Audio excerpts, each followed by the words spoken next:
పేరుకేమో test tube baby centre, పిల్లలు లేని దంపతులకు చెప్పేదేమో సరోగసి ప్రక్రియ, జరిపేదేమో చిన్నారుల క్రయ విక్రయాల దందా. సికింద్రాబాద్ గోపాలపురం పోలీసుల స్టేషన్లో నమోదు చేసిన సృష్టి టెస్ట్ ట్యూబ్ బేబీ సెంటర్ కి సంబంధించి ఈ విచారణలో విస్తుపోయే నిజాలైతే వెల్లడవుతున్నాయి.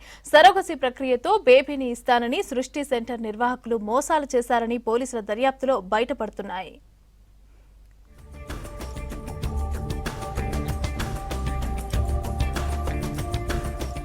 సికింద్రాబాద్లోని సృష్టి టెస్ట్ ట్యూబ్ సెంటర్ నిర్వాహకురాలు డాక్టర్ నమ్రత అక్రమాలు ఒక్కొక్కటి బయటకు వస్తున్నాయి. రాజస్థాన్ దంపతులతో పాటు ఇదివరకు కూడా మోసాలు చేశారని గుర్తించారు పోలీసులు. మరోవైపు తన పేరు మీద టెస్ట్ ట్యూబ్ సెంటర్ నడిపిస్తూ అక్రమాలకు పాల్పడ్డారని గైనకాలజిస్టు కూడా పోలీసులను ఆశ్రయించింది. దీంతో ఆ సెంటర్ నిర్వాహకురాలు నమ్రతపై మరో కేసు నమోదు చేశారు పోలీసులు.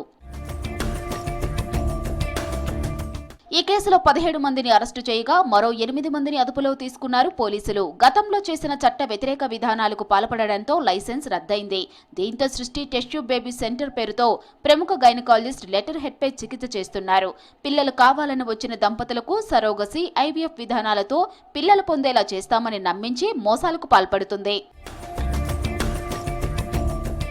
సరోగసి ప్రక్రియలో వేరే ప్రాంతాల నుంచి వస్తున్న మహిళలను తీసుకురావడానికి చైన్ లింక్ ఏజెంట్ మాఫియాను ఏర్పాటు చేసుకున్నారని తెలిపారు పోలీసులు.